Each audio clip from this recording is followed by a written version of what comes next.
धन्यवाद कि आप लोग आज यहाँ आए हैं। और मेरे लिए भी और हमारे साथ जितने साथी सहयोगी यहाँ हैं उनके लिए भी आज एक अच्छा दिन इसलिए है कि कल ही भारत सरकार के द्वारा वित्त मंत्री जी ने जो बजट पेश किया है बहुत ही अच्छा बजट है। पूरे देश के लिए तो है ही, बिहार के लिए तो जिसको कहते हैं ड्रीम बजट है। जो प्रधानमंत्री जी हैं उनकी सोच क्या है? उनकी सोच है कि युवा, महिला, किसान, गरीब, इनको कैसे सशक्त किया जाए। क्योंकि जो उनका सपना है कि जब 2047 वर्ष आए तब तक भारतवर्ष एक विकसित राष्ट्र के रूप में दुनिया में उभरे। और ये जो चार जिनकी मैंने चर्चा की है, ऐसे ग्रुप हैं, अगर इनका सशक्तिकरण हो जाएगा तो निश्चित रूप से जो माननीय प्रधानमंत्री जी ने संकल्प भारत के लिए लिया है कि 2047 में भारत एक विकसित राष्ट्र बनेगा, वो पूरा होगा। आप देखिए, युवाओं के लिए 1 करोड़ युवा को आप समझिए अप्रेंटिसशिप दिया जाएगा, 20-20 लाख प्रति वर्ष। और कहाँ होगा? जो 500 बड़ी बड़ी कंपनियां हैं वो देगी उनको ट्रेनिंग, और अलग से उनको 5-5 हज़ार रुपये स्टाइपेंड मिलेगा, खर्च करने के लिए 6,000 रुपये मिलेगा। तो जो अपने यहाँ बेरोजगारी की समस्या है, जब हमारे युवाओं को इस प्रकार का प्रशिक्षण मिल जाएगा, उनको हुनर प्राप्त हो जाएगा, तो जो ये कंपनियां हैं उनको अपने यहाँ ले लेगी। आज भी देखिए अपने यहाँ समस्या कहाँ पर कि हमारे बच्चे ग्रेजुएट किए रहते हैं, लेकिन जो एक स्किल उनके पास होना चाहिए, जो हुनर होना चाहिए, नहीं रहने के कारण अच्छी अच्छी कंपनियां उनको नहीं ले पाती। और इसलिए आप देखते होंगे कि जो हमारे पढ़े लिखे ग्रेजुएट भी बच्चे हैं वो बेरोजगार घूमते रहते हैं, और ये देश के लिए अच्छा नहीं है। प्रधानमंत्री जी की सोच देखिए कितनी दूर से सोचा है। किसानों के लिए आपने देखा, किसानों के लिए बजट का प्रावधान किया गया है। बहुत सारे स्टेट्स में किसान क्रेडिट कार्ड अभी तक नहीं मिलते थे, वहाँ तक उसको किया गया है। और आगे आने वाले समय में आप जान रहे हैं कि जलवायु परिवर्तन हो रहा है, और जो प्राकृतिक खेती है, जो नेचुरल फार्मिंग है,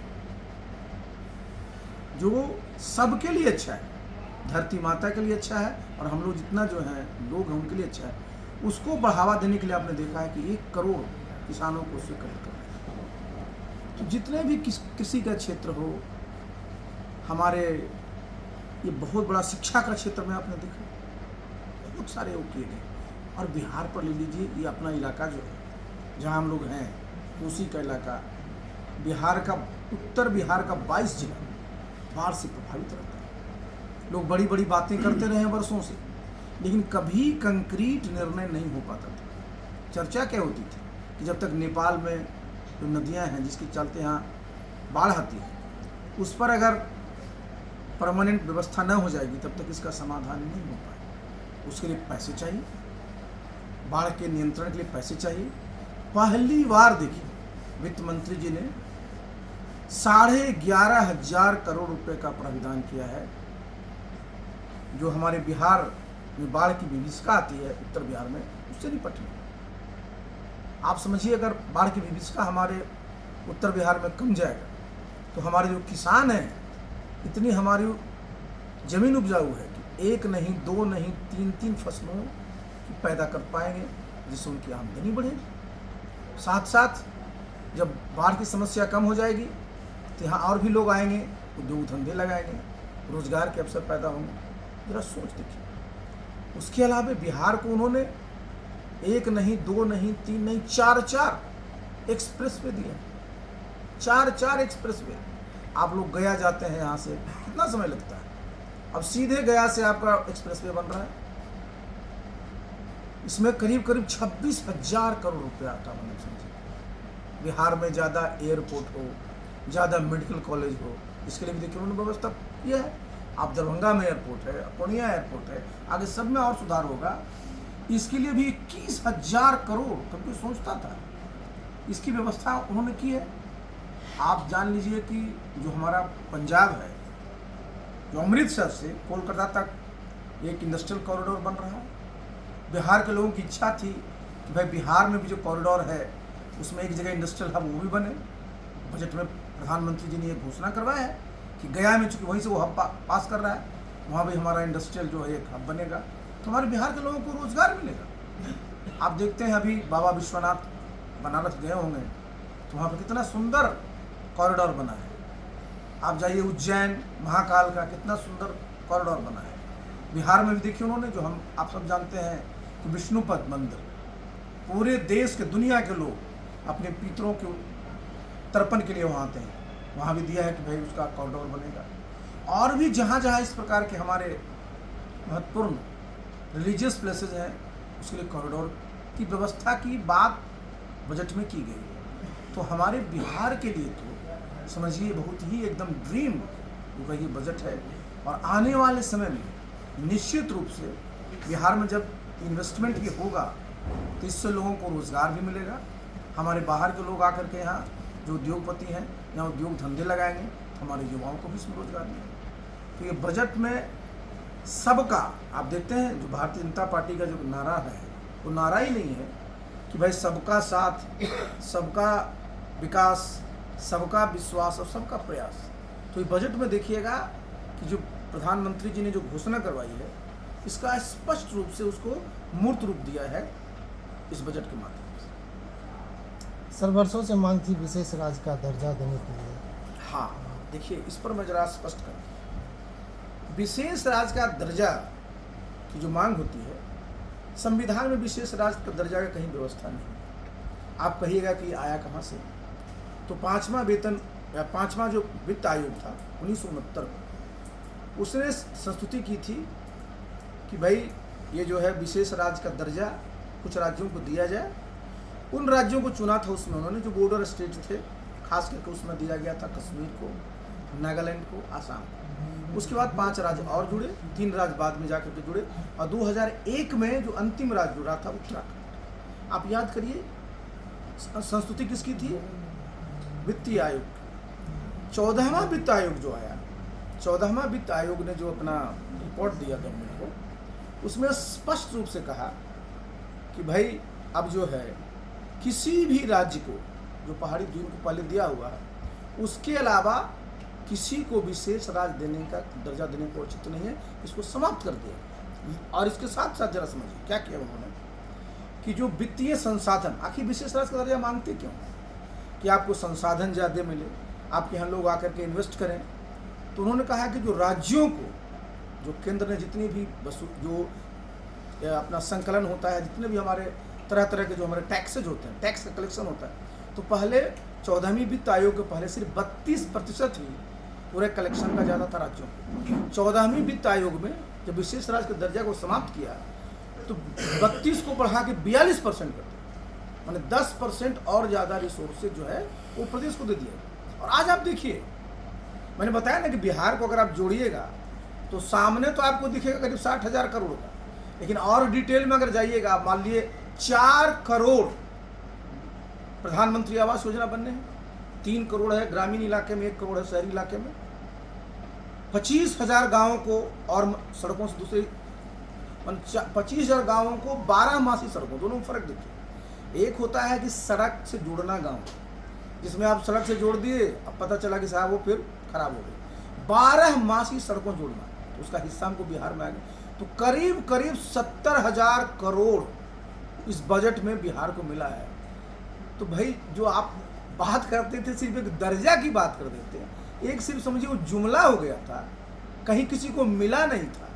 तो स्वाभाविक आपको 70,000 करोड़ का कुछ सोचा था। जितने भी होंगे ना, सबको बड़ा, जो लोग विरोधी लोग होंगे उनके पेट में दर्द हो रहा होगा, कहने को कुछ नहीं होगा तो कुछ भी बोल दें, लेकिन जरा सोचिए कि बिहार को 70,000 करोड़ का समझिए कि सहायता, वित्तीय सहायता केंद्र सरकार देने जा रही है। तो हम लोग तो प्रधानमंत्री जी के और पूरे एनडीए सरकार के प्रति बिल्कुल शुक्रगुजार है कि भाई बिहार के लिए इतनी बड़ी सोच रखा है।